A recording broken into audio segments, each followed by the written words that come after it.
All right. Well, apparently, I'm live. Oh, and I got a shadow on my face. I don't know what to do. All right. Let's let's chat, shall we? So, I guess maybe I should explain a little bit about what the format of this show is. We're talking about war stories from the horrors of addiction. Like all those things that people are discouraged from talking about, while in support groups like 12-step meetings and and even sometimes in individual and group therapy sessions. Because a lot of people think that, by going back to those, reliving them, we're glorifying addiction and using and glamorizing it, and I don't look at it like that. I mean, I think that some people do. Oh man, I had so many cars and I had this much money and so many bitches and blah blah blah blah blah blah. That's not what this is about. What I want to talk about, and not just me monologuing. What I want to discuss with other people is, to hear their stories and reflect both, and to process some of the crazier shit that we not only experienced, but somehow survived. Like there are so many things that I just apparently lucked out on, and just didn't die, at least not all the way. Of course, I do have a theory.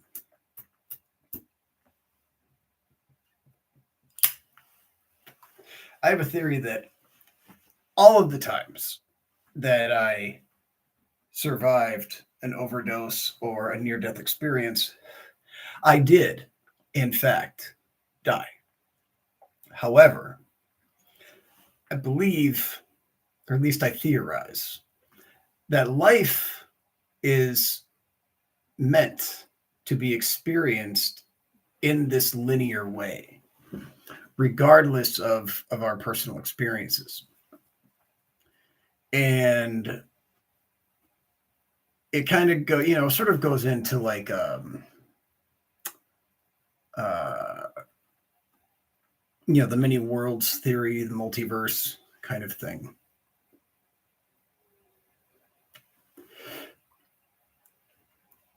Like I was really fortunate, I guess you could say, in that most, like 99.9% of the time that I overdosed on heroin, there were other people present. Back then, Narcan wasn't nearly as available as it is now. You'd have to go to like a special, you'd have to go to like a needle exchange or some kind of like, like here we have like the AIDS network. I think it's called something Vivant now or something like that. And then somebody there that was certified could give you like a little card. It was just like a business card, like cardboard.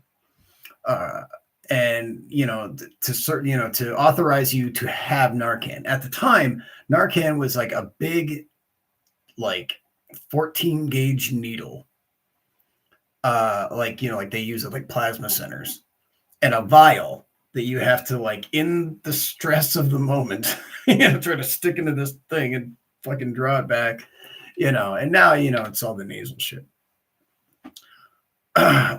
Which is faster reacting, actually. But I think the doses are lower. I don't know. But anyway, the point is that most of the times that I OD'd, there was somebody there to slap me in the face, to throw me in a fucking bathtub, to shove ice cubes down my pants, all of those classic things, and just get somebody up on their feet and just try to keep walking around. But there was one time in particular where, after having relapsed on heroin after 7 years, and, maybe doing it a couple of times, very little bits, I did a little bit more. and every time I ever did this, I always questioned it. I was like suspicious of my behavior. I was like, this is probably not a good idea. You know, like, I mean, I'm not stupid, but I'm dumb enough to keep going. And I did a shot of dope, and I was just out. Sometime later, I don't know exactly how much time passed. I remember I was sitting on the edge of my bed, right? And the way my room was is that I had a bathroom right off my room. And like maybe, I don't know, 8 feet away. And like the mirror over the sink, you know, was like right, you know, to my right. I just out of nowhere just sit up, take this big gasping breath, you know, and I look over and I can see that my face was purple, like the way a dead person's is. And if you've ever seen a freshly dead person, you know exactly what I'm talking about. It's not like, you know, in the movies. It's gruesome. And that was my face. And there was nobody else there. Nobody pounded on my chest, slapping me in the face, hit me with Narcan, nothing. I just came fucking out of an overdose just by proxy of nothing. Allegedly. Now, I'm not a religious person. I don't even know if I'd say that I'm a spiritual person. But it does seem weird that I've had so many experiences where I should have died or been hurt so much more than I was, and come out of something, you know, relatively unscathed.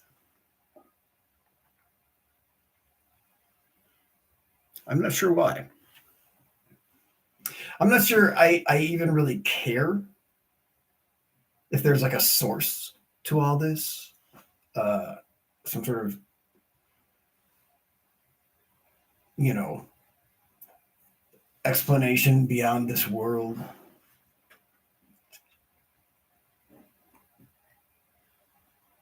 But I know that I'm here. And, you know, I guess I want to live my best life and, you know, not take things for granted. And, you know, I don't think it's taking things for granted by saying I don't care how or why, you know, these things developed the way that they did. In fact, I think it's kind of more the opposite. I feel like it's more arrogant of me to continue to question. I think I've come to a place of acceptance in saying that, like, you know, it doesn't matter how or why. What matters is just what is. And, you know, and be as satisfied with that as I can.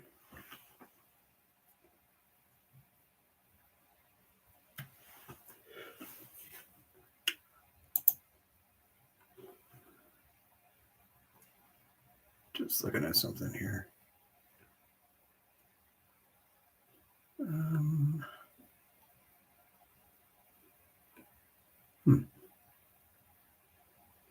Okay. Never mind. I haven't really done this very much. Live streaming, I mean. And I don't really know why I am right now. Nobody's watching.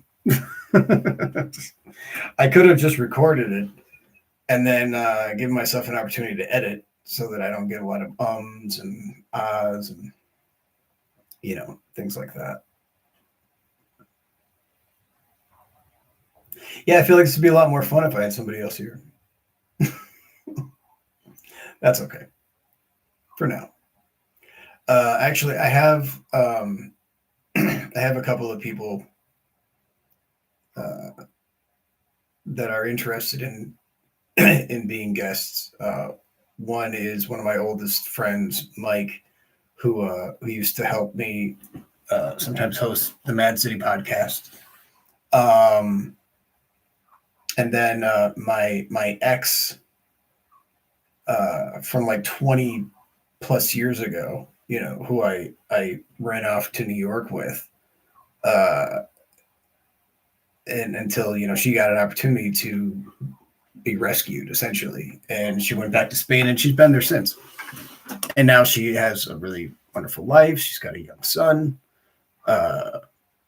She's happy with her partner. Things are good for her. And I brought this up to her, not so much because I want her to relive our tattered past, but because I feel like in some ways she's become so removed from it, and so have I, that it's kind of hard to, like, we talked a little bit about it, and we both have kind of different memories on how some what in the time were very critical moments, so I think it'd be good to sort of just clear that stuff up. That's just my opinion.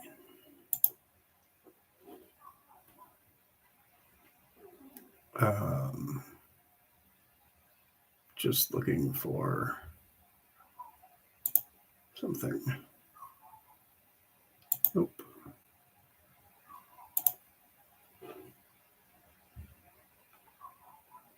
Huh.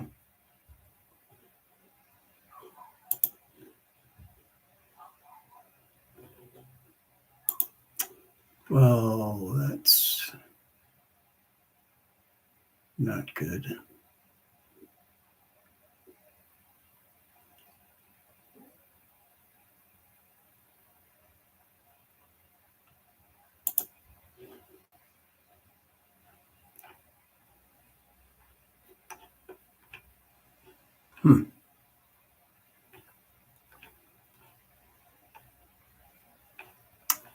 Well, where did that go?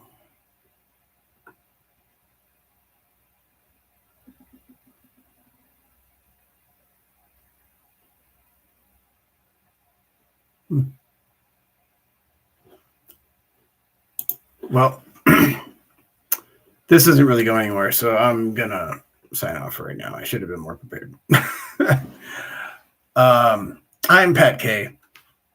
This is Overdose Media Unlimited, and if you stuck around this long, thank you for watching.